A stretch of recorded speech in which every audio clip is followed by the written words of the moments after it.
Maman est comme là. Maman Esther. Donc, comment est Maman Esther dans l'autre? Botangagai. Esther est venue dans l'État, hein? Toujours comme Maman Esther dans l'autre côté.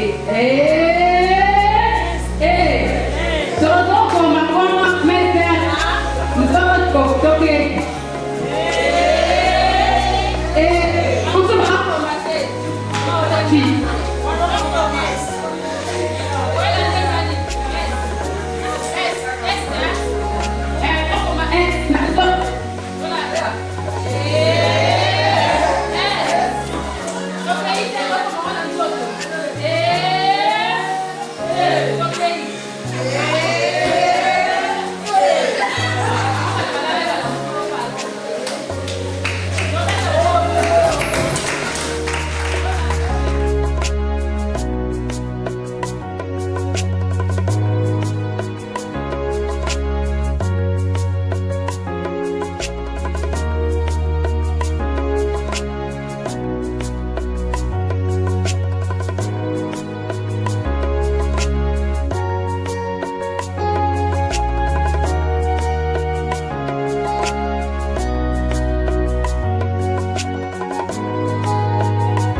Alors, c'est imaginer une solution, puis agir pour la rendre réelle et durable.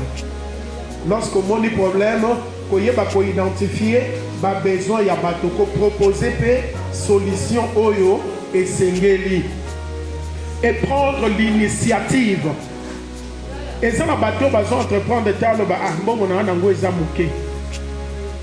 entreprise, il y a bien et c'est la gâteau bandana million. Amen. Et c'est la gâteau bandana à $1000. Non. Ce qu'on a $1000, c'est bandana $100. Alors, pour commencer, c'est possible et même très courant. Essentiel de ne pas. Essentiel n'est pas d'avoir l'argent, mais la clarté. Ce qui est essentiel dans l'entrepreneuriat, ce n'est pas d'abord l'argent.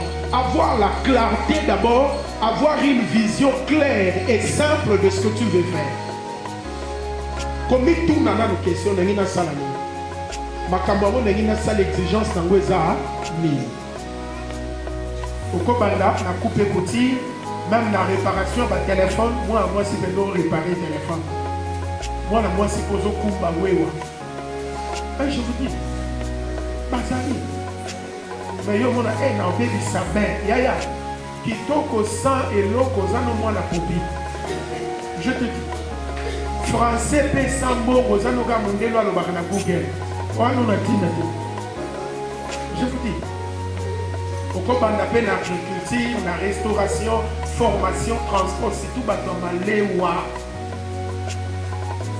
Les nazana dans des formats na dia na banda ndamu. Na dia na ville batie de la Thomson ou écouter na kene ko za passeport. Na fongola ka muto Thomson na kuta matoko no na kati. Amen. Pourquoi ça la no pe restaurant na yo? Ba moni propre. Muto msu soyez là pour na biloko ta ko fi ala maka propre za ka be propre.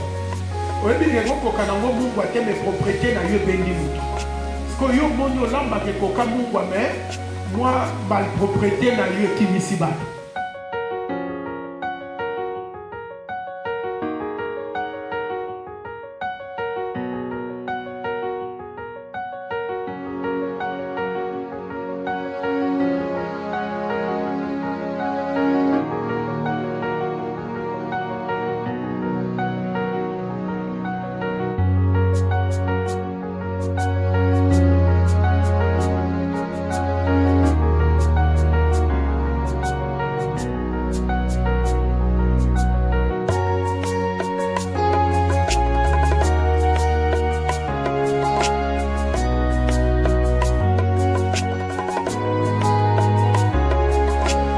Même au bateau, tout le monde a beau passer à Babylone, on a dans la maison à Bango, dans l'image que nous elle est très simple. Il y a beaucoup à servir ma client, il y a beaucoup à s'impliquer les lois dans ça. yo bandi activité na maison en plein été au sokamati 4 travailleurs routiers pour ça na yo babengo kaka boss mais yaya oni ko mibien bikako allez comme moment refuta bango mindondo ekoti non mutu moko tetala na pesa un exemple moko Sandy Nathalie Michael Jackson a kufa na ye abandaki kobina koleka même badanser parce qu'il s'impliquait dans musala na ye visionnaire à travailler à koleka même à travailler na principe à musala tu viens avant tout le monde mais tu pars après tout le monde. La ponctualité on est en maladie à congolais même dans l'église même biso ba pasteur ils ont d'abord la ponctualité respect à elle oyebisi bato elamba na yo ozwango samedi na ntongo aye 12h boye azokuta na machine yo ano ozokata mbangu mpo na nini akuta yango te ayeba akuti yango mpe te ngamba na nsima na koya te nasundolela mwana na nga eglize o nga moko natangisi classe naye na elamba na nga na madame asengi nga 100 000 nazwi 100 000 napesi ye 4e année yango oyo nao nazwa elamba te siko na mituni songa paster na ye asali nga boye ebongo moto mosusu alors maison bongo soki eye te o paster esambela baclient baza te non yo moko nde ndongo.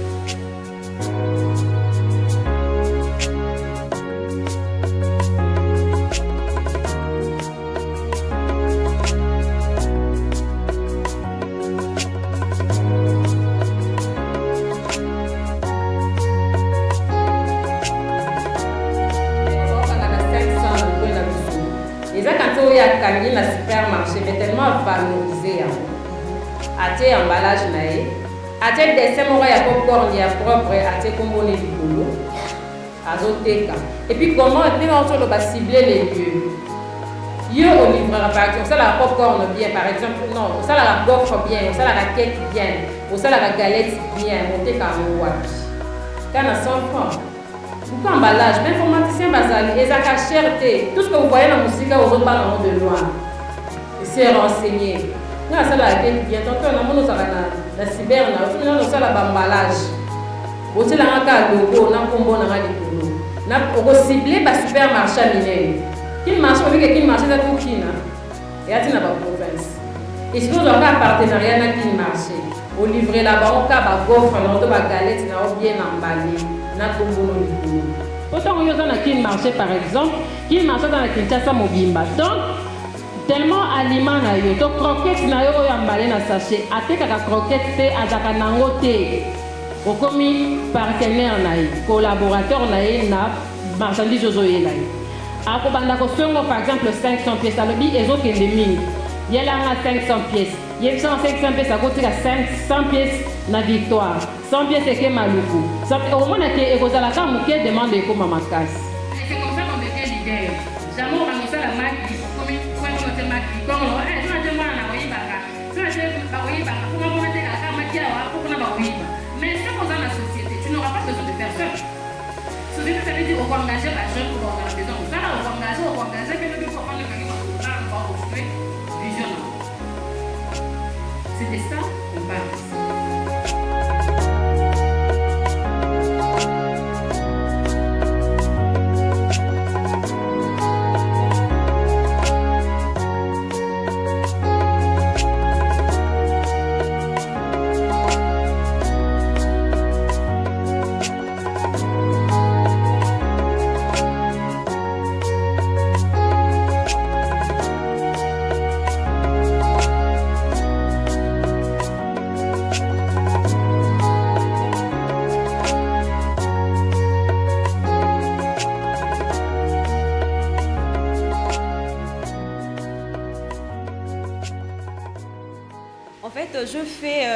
Je fais un constat. Ma maman ya bumbu, baza na talent mais baza na vision té. Glody. Talent vraiment exact, tu sens que ba yebi belé mais ni vision exacte. Il y a d'autres mamans aza na besoin juste à ça les locaux pour qu'à survivre. Nazwa kaka mbongo mais naza na vision té. Pourtant vision eza koyeba esika ozokende. Savoir où je vais en fait. C'est ça la vision. Naina pesa exemple na ngai, nga naza maquilleuse.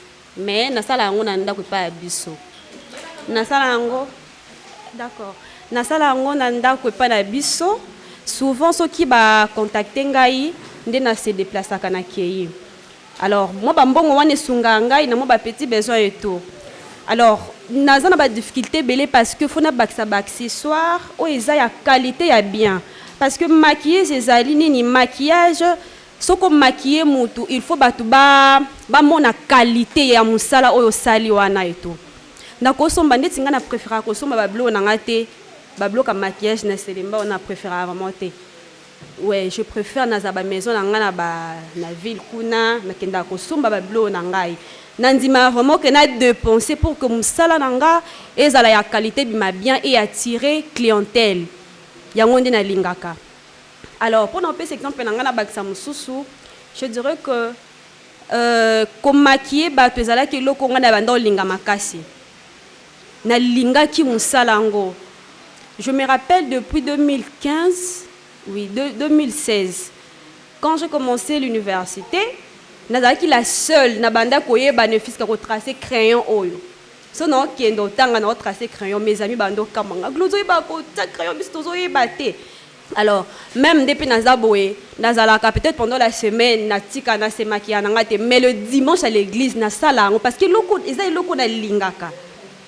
Nazana besoin na tchani, nangane longi, na tiré, puis moi, bateau, mon yamakio, ngamoko na saliango, na tira bateau bongo. Je pense que c'est un peu ça. Alors, difficulté, Nazanango, Nazana besoin, Nazana télé nangai. Et ça, parmi les projets nangai. Nazana atelier cette année 2026 Nazana je sais pas le millier mais nazo ko étudier Nazana atelier nanga et deuxièmement Nazala koni en fait Nazala koni na ebana et troisièmement na aider ba jeune fille ba ebi musala ngote na apprendre bango sala ouais c'est un peu ça. Merci beaucoup. Bilobi, nous sommes dans ce monde mais nous ne sommes pas de ce monde. Au Kovanda, nous avons une mentalité à bombe. Tout ce que tu fais, que ça l'angoka par rapport il y a place aux athées. Et on a le bas qui a tous ça la maléwa, que ça l'angoka tega pour na ba maçon, bazo tonga na chantier na venir na bino. Ça l'angoka bato musika pe ba komo na mai. Rêver grand.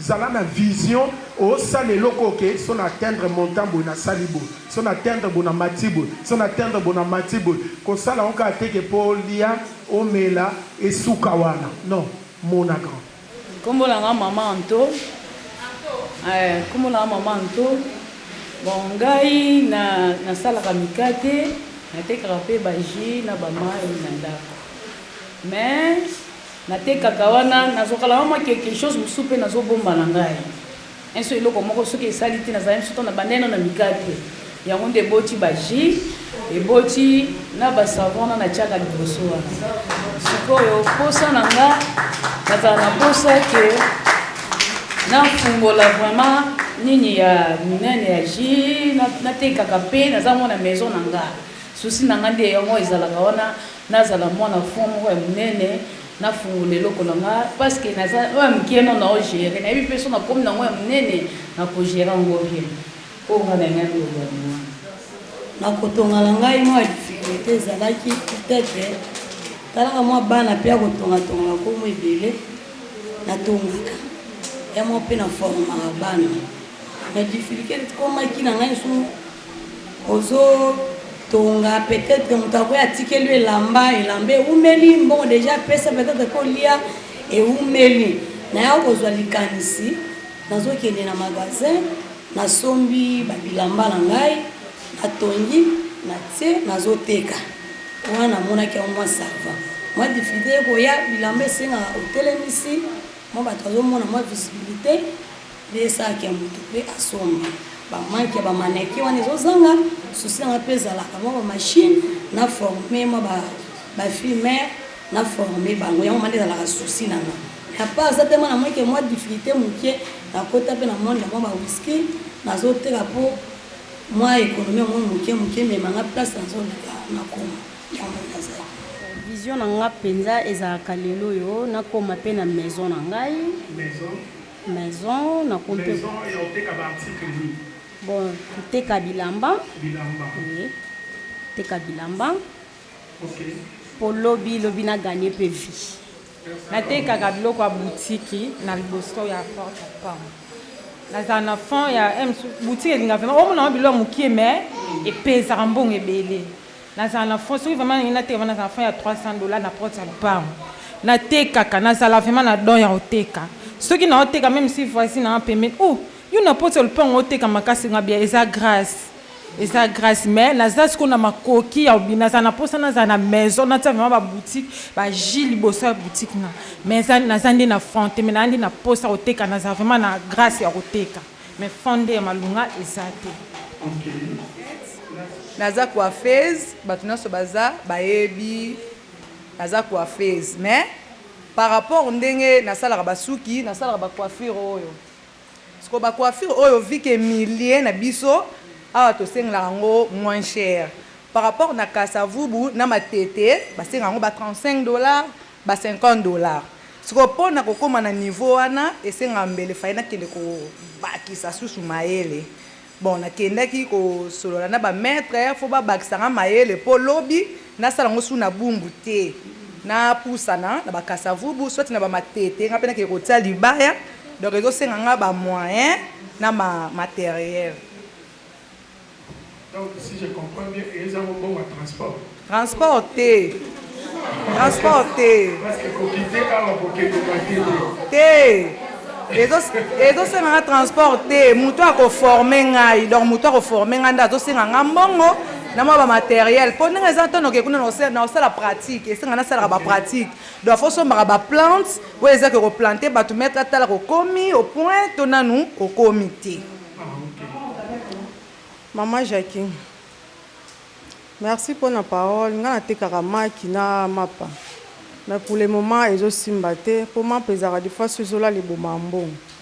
Nando sala voyage na lufu mais faut que ba charge na bana na koyaki. Na na posa ya forme resta la kina zongi la lufu na makasi na kosombe puis koteka. Permettez nga bien. Te na osoma même ana ki.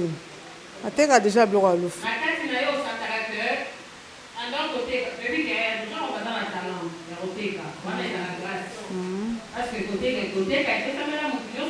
Oui. Même pas, on a ça là, ils ont maté vraiment. Parce que moi, je suis bon. Si vous êtes bien, vous se retrouvez. Si vous êtes bien, vous êtes bien. Mais le faut moi dans son bibliothèque, on a une tête qui n'a se retrouver dans sens soin. Et juste naloba, ngai naza coiffeuse. En normalité, kokanga suki ko coiffer na tangeli yango te. Mais na sala kango na ndako. Eloko na tangela eza hôtellerie. Na tangela hôtellerie.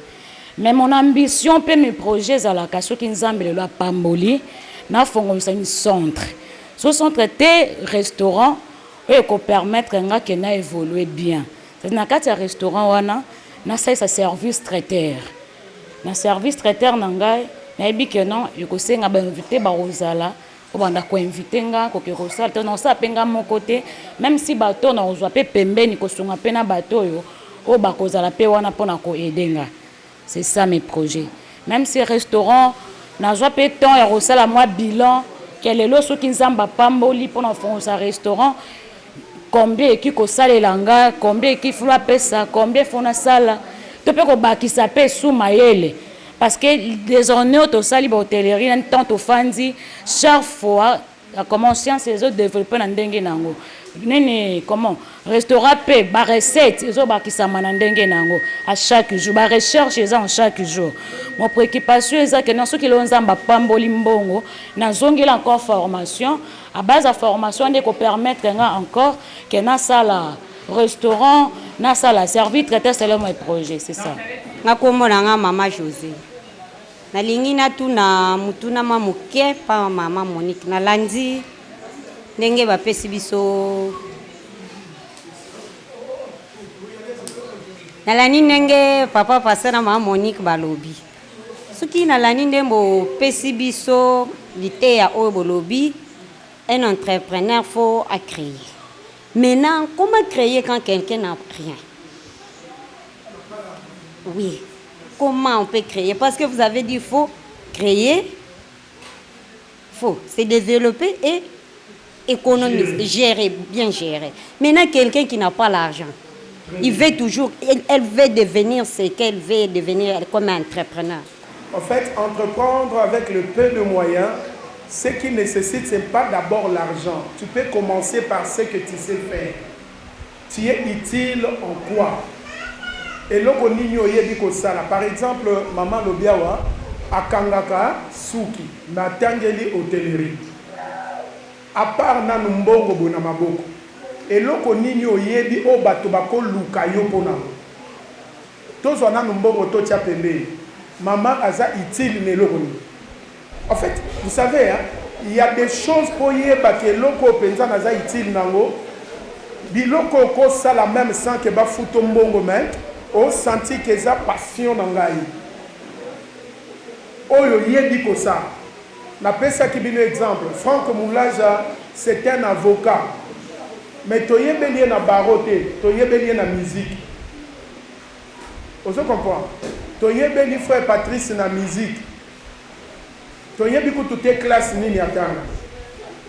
Donc dans chacun de nous, nous avons quelque chose où il faut rendre utile dans la société.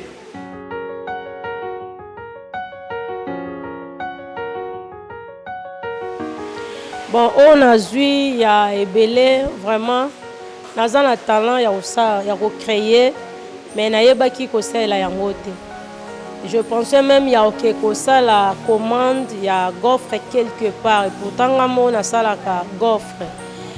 Mais na maté na zui lelo na zui décision nga moko na créer entreprise nanga pour ngai moko na sala na place na tombo la compagnie ya mutu mususu malamu nga moko na banano na oya ngai soki ya ngai ekoli na kozwa batu mususu bakoya pembeni na nga mpona former bango pe na biloko en tout cas na sala ka gaufre na sala ka galette na sala ka samusa na sala ka bapapala na tongaka pe. Donc, on a des carapés, on a des blocs divers, on a des blocs belés, on a des caramaki, on a des activités, on a en tout cas, on a Monica, on a collé sa compagnie, on a moko, et ce patin on a yélé, on a moko, on a tchano, on a yélé, on a moko en marche. Comme ça, on a maté, on a zui et pour boutir malam lobby nangai. Je réponds au nom de Madame Mouboukou José. Je suis enseignante à l'EP6 Bumbo Site. J'ai vu dans la commune de Bumbo. En tout cas, ravi de vous voir. On m'a appris et effectivement, j'ai fui l'école pour venir ici assister à la formation de Maman Monique. En tout cas, je suis ravie de joie de ce qu'on nous a appris d'être une femme entrepreneur. J'étais ignorante, mais aujourd'hui, j'ai appris quelque chose de meilleur à moi. Parce que je négligeais. Et aujourd'hui, j'ai appris quelque chose. Alors, je pense qu'avec tout ce que j'ai appris ici, je vais devenir une femme entrepreneur et devenir aussi une femme de valeur dans la vie pour fabriquer. Et ma vision est de faire ce que je connais un peu, les samsala que je vends à l'école, pour que je devienne encore... Merci. Oui, je suis le pasteur Trésor Loaba de l'église EPRA en Guiringiri. J'étais, si on peut parler de coach ou formateur, j'ai parlé sur l'entrepreneuriat. Donc c'est ça, l'entrepreneuriat et la gestion financière. J'ai touché sur l'éducation financière, voilà. Bon, ce que j'ai aimé, c'est d'abord leur attention. J'ai vu que tout le monde était, il y avait de la volonté. Voir les femmes quitter leur toit, leur maison très tôt le matin comme ça, venir pour écouter, c'est quelque chose qui m'a beaucoup touché. Et deuxièmement, l'implication d'abord de l'homme de Dieu qui nous a réussi en ces lieux, ça m'a vraiment beaucoup touché parce que des fois nous sommes critiqués que l'église captive un peu les émotions et prendre les gens à l'église sans leur laisser aller travailler. Mais voir les gens venir comme ça pour apprendre parce que l'objectif c'est d'abord l'autonomisation, les rendre utiles dans la société, avoir quelque chose qu'ils sont en train de faire. quand quelqu'un est occupé par quelque chose, ça va éviter encore plusieurs bêtises. Alors je pense que c'est ce qui m'a beaucoup touché, leur implication. Et la mobilisation n'a pas eu lieu n'a pas été, ça n'a pas pris beaucoup de temps. À moins de 24 heures, voir les gens répondre massivement comme ça, je reste bouche bée. Je suis Madame Monique Biké-Bachiboaboa, la présidente de ONG Bichim. Aujourd'hui, je suis très heureuse d'avoir accompli cette action qui est une formation. On a renforcé les côtés leadership, le côté entrepreneuriat de maman ici à Bumbu. Nous luttons, nous continuerons toujours à lutter, à renforcer ou à élever les capacités de maman jusqu'à un certain niveau parce que le but ici, c'est de rendre la majorité de femmes leaders. Et nous sommes en train de lutter. Je ne peux finir mon allocation sans remercier le responsable du lieu qui nous a accueillis, Pasteur Titi, l'homme généreux. Je tiens vraiment à le remercier de tout cœur. Et remercier également le participante et toute l'équipe qui m'a accompagné pour ce grand travail, mais aussi remercier AFS qui nous accompagne techniquement, mais aussi CDAO qui est le partenaire de cette activité.